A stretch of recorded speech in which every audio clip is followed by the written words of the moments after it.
नमस्कार, सुप्रभात। मैं सुधा सक्सेना। जैसा कि आप सब जानते हैं कि जीवन एक यात्रा है और यह अनेक पड़ावों से गुजरते हुए सुख और दुख का अनुभव करते हुए आगे बढ़ती जाती है। जो चुनौतियों को स्वीकार करके उसमें अपना सामंजस्य बैठा लेता है वह जीवन में सफल होता है और संतुष्ट होता है। लेकिन हम जो कुछ भी करते हैं उसका परिणाम, उसका फल हमें जरूर ही मिलता है।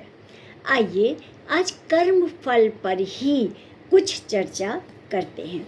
जीवन एक यात्रा है, शरीर का अंत हो जाता है लेकिन आत्म तत्व का अंत नहीं होता है।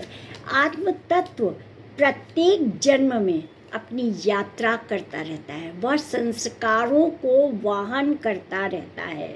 नई काया, नए माता पिता, नई जगह, नए नाम और पूर्व संस्कारों से प्राप्त कुछ विकारों को लेकर के यह आत्म तत्व की यात्रा चलती रहती है। कुछ गुण तो कुछ दुर्गुणों की मिलावट के साथ एक नई यात्रा पुनः प्रारंभ होती है। इस संपूर्ण यात्रा में हमारा ध्येय कर्म करना होता है।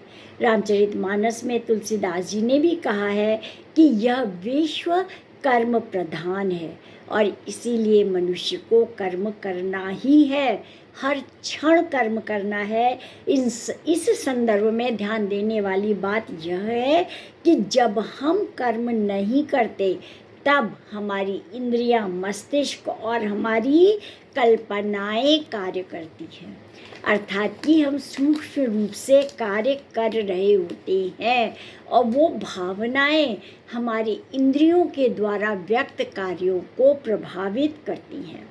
समस्त शारीरिक और मानसिक कर्मों के अच्छे और बुरे स्वरूप के कारण ही हमें शुभ और अशुभ कर्मों का फल भोगना होता है। प्रायश्चित करने से और कभी भी पाप न करने की दृढ़ता पर अडिग रहने से आप कर्म फल के नकारात्मक प्रभावों से बच सकते हैं। कर्म का फल अवश्य मिलता है, भले ही वह देर से मिले। जिस अनुपात में हम जैसा भी कर्म करते हैं उसी अनुपात में हमें वैसा ही फल मिलता है। हम जो भी कर्म करते हैं उसका फल अवश्यंभावी है। पूर्वकृत कार्य कभी भी पीछा नहीं छोड़ते हैं, हमें किसी न किसी जन्म में इसे भोगना ही पड़ेगा। अपने कर्मों से ही मनुष्य उठता है और अपने कर्मों से ही मनुष्य गिरता है। हम बचपन से यह कहावत सुनते आए हैं कि बोया पेड़ बबूल का तो आम कहाँ से होए। फिर भी मानव अगर प्रयत्न करे तो अशुभ कर्मों को से वह बच सकता है या अशुभ कर्मों के परिणाम को वो थोड़ा सा कम कर सकता है। वेदों का एक प्रमुख सार तत्व है कि हे ईश्वर, हमें सभी बुराइयों से दूर करके अच्छाइयों की ओर ले जाओ। संसार रूपी कर्म भूमि में हम सदैव अच्छे से अच्छे कर्मों को करने का प्रयास करें।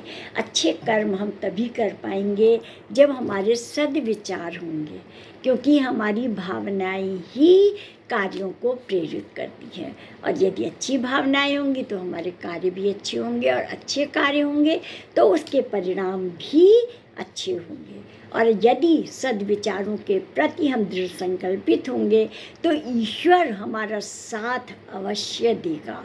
इस स्थिति में हम शुभ कर्म करेंगे और जब हम शुभ कर्म करेंगे तो निश्चित रूप से हमारा परिणाम भी शुभ ही होगा।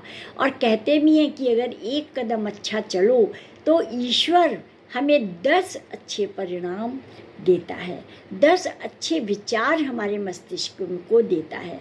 जब हम अपनी इस जीवन यात्रा को समाप्त करके संसार से विदा लेंगे तब हमारे साथ कुछ ना होगा।